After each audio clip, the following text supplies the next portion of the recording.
প্রথম ত্রিপুরা রাজ্যে চালু হলো 1978 সারা ত্রিপুরা রাজ্যে হায়ার সেকেন্ডারি পরীক্ষায় মাত্র 27 জন ছাত্রছাত্রী প্রথম বিভাগে পাস করেছিল। 1978 এ 27 জন ছাত্রছাত্রী সারা রাজ্যে প্রথম বিভাগে পাস করেছিল। তখনকার সময় মেডিকেলের সিট আসতো ত্রিপুরাতে 33টা। তার মানে এই 27 জনের মধ্যে সবাই মেডিকেল করেছে এমন নয়, অনেক ইঞ্জিনিয়ারিং ও যার যেটা চয়েস, অনেক ইঞ্জিনিয়ার হয়েছে।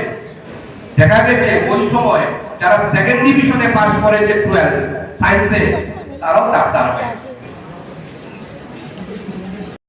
ঠিক আছে, এবারে মেয়েরা হাত তোলো। কমটা বেশি, মেয়েরা কমটা বেশি, হাত তাকে দাও মেয়েদের জন্য। এবারে মাধ্যমিকে ফার্স্ট ডিভিশন যারা ছেলেরা পেয়েছে হাত তোলো। ঠিক আছে, এবারে মেয়েরা তোলো। এটা মনে হচ্ছে ছেলেরা বেশি নাকি? সবার সমান, আচ্ছা সমান সমান। তাহলে একটা জিনিস কিন্তু আমরা পরিষ্কার হয়ে গেলাম, বর্তমান সময়ে ছেলেদের তুলনায় মেয়েরা কোনোভাবেই পেছনে নেই, বরঞ্চ মেয়েদের সংখ্যা কিন্তু অনেক বেশি। তো এটার মানে আমাদের সমাজ পরিবর্তন হচ্ছে, আমাদের সমাজে অনেকটাই পজিটিভ চিন্তা ভাবনা দেখা দিচ্ছে, এবং নারী শিক্ষার কথা যেটা বলছিলেন আমাদের বিভিন্ন মহান পুরুষগণ, সেটার দিকে কিন্তু আমাদের সমাজ এগিয়ে যাচ্ছে। স্বামী বিবেকানন্দজি বলেছিলেন, একটা পাখি যেমন এক ডানাতে উঠতে পারে না, পাখি এক ডানাতে উঠতে পারবে? একটা পাখি যেমন এক ডানাতে উঠতে পারে না, তেমনি একটা দেশ ততক্ষণ উন্নত হতে পারে না যতক্ষণ সেই দেশের মহিলারা বা নারীরা উন্নত হয়। তাই কোনো দেশ যদি উন্নত করতে হয়, সেই দেশের নারীদের শিক্ষা, নারী ক্ষমতায়ন, এটা কিন্তু অবশ্য দরকার। তার জন্যে আজ কিন্তু আমাদের সমাজে মহিলাদের সব ক্ষেত্রে পার্টিসিপেশন অনেক বেশি বৃদ্ধি পেয়েছে। এটা অনেকটাই positive initiative and positive activity. আমি শিক্ষা সম্পর্কে বলবো না, এই সম্পর্কে আমাদের পূর্বতন বক্তা, কেমন যেখানে সমস্যা থাকবে সেই সমস্যার সমাধান করার দায়িত্ব কিন্তু আপনাদের।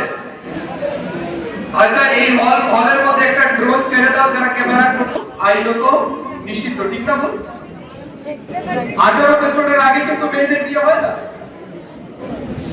18 প্লাস, অর্থাৎ 18 বছর পূর্ণ হওয়ার পরে আপনাকে বিয়ে করতে হবে।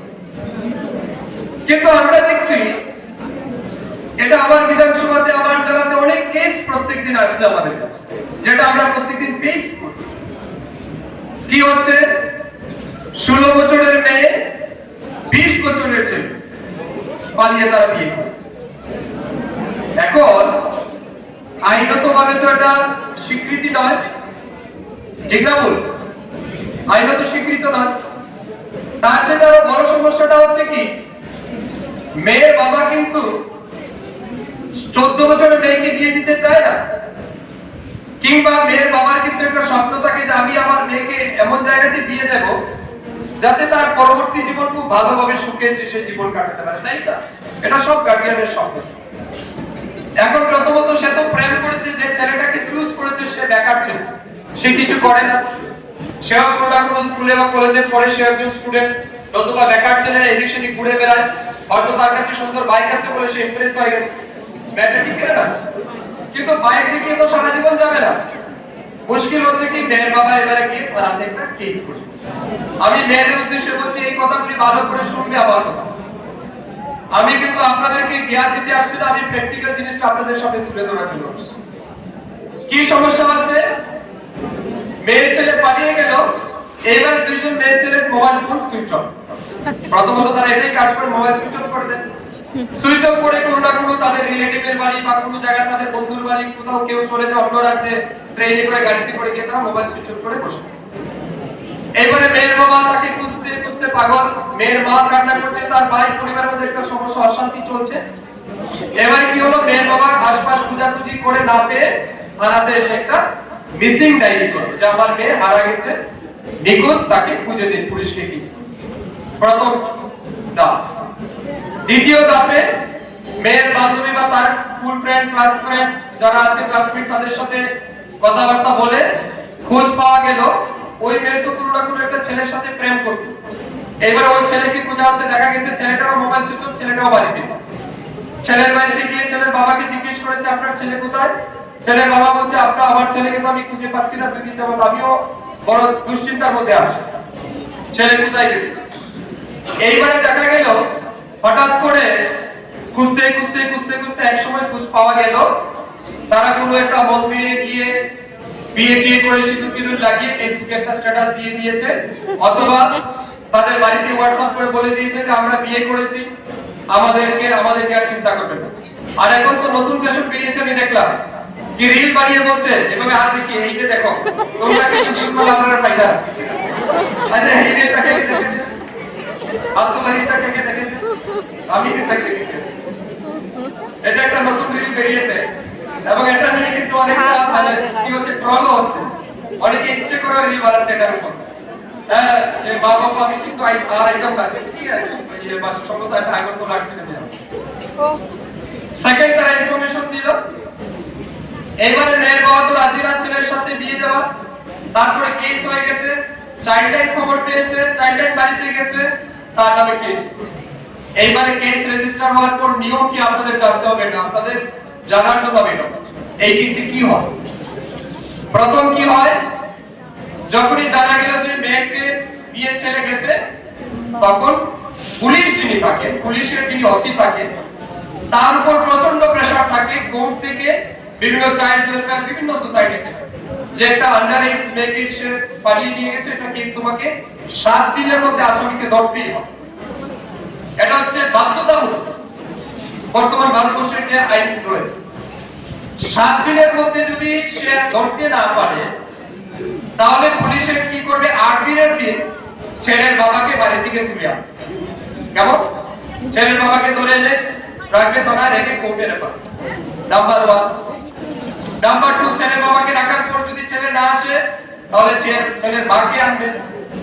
ছেলের মাকে আনার পরেও যদি ছেলে না আসে, ফিরে মেয়েকে ফিরিয়ে না দেয়, তাহলে সে যার বাড়িতে গেছে, আত্মীয় বাড়ি, কোনো বাড়িতে হয়তো আত্মীয় বাড়ি গিয়ে থেকেছিল এক রাত্র, ওই আত্মীয় বাড়ির লোককে ডেকে আনবে, এনে সবাইকে জেলে রাখবে। তারা কিন্তু কোর্ট থেকে বেল পাবে। যতক্ষণ পর্যন্ত ছেলে মেয়ে থানার মধ্যে সারেন্ডার না করছে ততক্ষণ কিন্তু বাড়ির লোক কেউ বেল পাবে। এখন কি হয়, ছেলে মেয়ে তখন ভয় পেয়ে যায়, গার্জিয়ান থানাতে আছে, অনেকেই বিপদে পড়ে যায়, তারা ভয় পেয়ে কি করে, ছেলে মেয়ে এসে একবার থানাতে ধরা। এবার থানাতে যখন আসলো, থানার প্রথম ডিউটি কি? প্রথম ডিউটি থানা কি করে, যেহেতু ছেলে মেয়ে একসাথে থেকেছে, এই জন্য থানা প্রথমে কি করে, মেয়েকে মেডিকেলে পাঠায়, তার মেডিকেল টেস্ট। এবারে মেডিকেল টেস্ট হলো, মেডিকেল টেস্ট অবভিয়াসলি এটা নেগেটিভই আসবে। যখন মেডিকেল টেস্ট নেগেটিভ আসলো, আগে তো প্রথম ছিল কি কেস, মিসিং কেস। যখন মেডিকেল টেস্ট আসলো, পরে হলো এটা ফলসকো একটা রেপ কেস এন্ট্রি হলো। কি এন্ট্রি হলো? Rape case. যদিও তাদের মধ্যে যাই হয় এটা তাদের মিউচুয়াল, কিন্তু কেস কিন্তু রেজিস্টার হবে ফলসকো অ্যাক্টে রেপ কেস। হ্যাঁ, সেক্সুয়াল অ্যাসল্ট, অর্থাৎ এটাকে বলা হয় ফলসকো অ্যাক্টে যেটা বর্তমান, সেটা রেপ কেস হিসেবে এন্ট্রি। এখন রেপ কেসে যখন এন্ট্রি হবে, ছেলেকে থানা কি করবে, কোর্টে রেফার করবে। কোর্ট তাকে 3 মাস জেলে রাখবে। 3 মাসের আগে ছেলে বেল পাবে। ছেলেরা আপনারাও ভালো করে বুঝে নাও, যাতে জেল কাটতে না হয় প্রেম করতে গিয়ে। মাথা রাখবে, এটা ভালো করে শুনে নাও। 3 মাসের আগে কিন্তু সে বেল পাবে না, কোর্টে জেলে থাকতে হবে তাকে। 3 মাস পরে সে বেল পাবে কিভাবে? অনেক দামি উকিল ধরতে হবে, যে উকিলের একদিনের ফিস নেবে 50,000 টাকা, কেউ 1 লাখ টাকাও নিতে পারে। এই বড় মাপের উকিল ধরলে 3 মাস পরে আপনি বেল পাবেন, অথবা বেলই পাবেন না ছেলে। কেমন? এবারে বেল করে আনলো, তারপরে একটার পরে, এবং এটা একটা চলমান সিঁড়ি, সফলতার সিঁড়ি। প্রথম পর্যায়ে তোমরা আনছো যে আজকে মাধ্যমিক এবং উচ্চ মাধ্যমিক পাস করেছো, এখানে বলা হয়েছে, স্বাগত ভাষণে তরফদার স্যার খুব সুন্দরভাবে বলেছে যে এটা নিয়ে যাতে করে আমাদের কোনো ইগো না থাকে, অহংকার না থাকে। কারণ প্রত্যেক মানুষেরই পোটেনশিয়ালিটি আছে, সেটা দার্শনিকদের ভাষায় বলা হয় যে প্রত্যেকের ভিতরেই পোটেনশিয়ালিটিটা আছে, এবং সেই পোটেনশিয়ালিটিটা সে যদি বের করার সুযোগ পায় তাহলে অবশ্যই তার সে ফুটিয়ে উঠে এবং উজ্জ্বল নক্ষত্রের মতো ঝলঝল করে জ্বলে উঠে। অনেকেই হয়তো সে সুযোগ পায়নি বলেই বঞ্চিত আছে, আর অনেকেই হয়তো এখন চেষ্টা করলে সেটা করতে পারবে। আমাদেরও মাঝে মধ্যে মনে হয় যে এই ধরনের এত চাপ, এত এখন বসেছিলাম এডিট করতে, তো হঠাৎ মনে পড়লো এডিট করতে গিয়ে দেখি কি আমি ভিডিও এন্ডই করিনি। তো ভাবলাম ভিডিও এন্ড করে তো দেবই, তো তার সাথে কিছু কথা আজকের কিছু তোমরা ভিডিওতে এতক্ষণ ধরে দেখেছো। মন্ত্রী মহোদয় অনেক কথা বললেন, আরও অন্যান্য সবাইও অনেক অনেক কথা বললেন, যেগুলো সবটাই খুব জ্ঞানমূলক এবং জীবনে সেটা সামনের দিকে এগোতে গেলে সবটাই খুব খুব খুব খুব জরুরি। তো আমি সেই জন্য বলছি কি ওনারা প্রত্যেকজন মানুষ খুব রেসপেক্টেড, এবং ওরা যাই বলবে সেটাই কম, মানে সব কিছুতেই কী বলবো, মানে প্রত্যেকটা স্টুডেন্টের জন্য এইসব জিনিস খুব গুরুত্বপূর্ণ। সবাই ভালো থেকে মানে পুরো ভিডিওটা দেখছো, হয়তো অনেকেই হয়তো স্কিপ করে যাবে, পুরো ভিডিওটা হয়তো দেখবে না। তো আমি বলবো কি সেটা একদমই করো না, পুরো ভিডিওটা এন্ড অবধি দেখো, মানে দেখে নিশ্চয়ই এসেছো বলে এতটুকু মানে আসতে পেরেছো। তো পুরো একটু সাউন্ড হয়তো প্রবলেম ছিল, কিন্তু মন্ত্রী মহোদয় যে কথাটা বললেন, উনি যতটুকু ভাষণ দিলেন, ওনার ভাষণের মধ্যে প্রত্যেকটা কথা খুব গুরুত্বপূর্ণ। সবাই সেটা মনোযোগ দিয়ে অবশ্যই একবার হলেও শুনবে। এবং আমি আজ সেখানে যেতে পেরেছি এবং ফার্স্ট ডিভিশনের যে ট্রফি সেটা আমি আনতে পেরেছি, তো সেই জন্য আমি অত্যন্ত অত্যন্ত খুশি। কী বলবো, সেটা ভাষায় প্রকাশ করার মতো একদমই না, মানে আমি সত্যি খুব খুশি। মানে আমি হয়তো মানে এই আমার যে এই সাকসেসের পেছনে আমার মা বাবা, আমার শিক্ষক যারা রয়েছেন, আমাকে যারা গাইড করেছেন, আমার প্রাইভেট টিউশনের টিচার, প্রত্যেকের কাছে আমি অত্যন্ত কৃতজ্ঞ। ওনারা না থাকলে হয়তো আমি এই জায়গায় থাকতেই পারতাম না হয়তো। আমি বলছি না যে আমি খুব ভালো রেজাল্ট করেছি বা এই সেই, কিন্তু আমি যতটুকু করেছি সেটা পেয়ে আমি অনেকটা খুশি। এবং ওনারা সাহায্য না থাকলে, ওনারা যদি আমাকে গাইড না করতে হয়তো আমি এই জায়গায়ও আসতে পারতাম না। তো তাই জন্য আমি ওনাদের কাছে সারা জীবন কৃতজ্ঞ থাকবো, এবং ওনাদের জন্যই আমি এতটা পথ এগোতে পেরেছি, এত দূরে আসতে পেরেছি, স্কুল থেকে বেরিয়েছি, ফার্স্ট ডিভিশন পেয়ে বেরোতে পেরেছি। সেটা আমার জন্য অনেক বড় একটা পাওয়া, অনেক বড় একটা অ্যাচিভমেন্ট। অনেকেরই ভাবতে পারো হয়তো কম মার্কস পেয়েছে বা এই সেই, যারা আমার বন্ধু বান্ধবী, যারা যদি কোনো ভিডিও, আমার এই ভিডিওটা আমার কোনো বন্ধু বান্ধব দেখে থাকো, তাহলে অনেকেই হয়তো ভাবতে পারে যে এ তো অনেকটা কম মার্কস পেয়েছে তুলনামূলক, তো তাতে কি ফার্স্ট ডিভিশন তো অনেকেই পেয়েছে।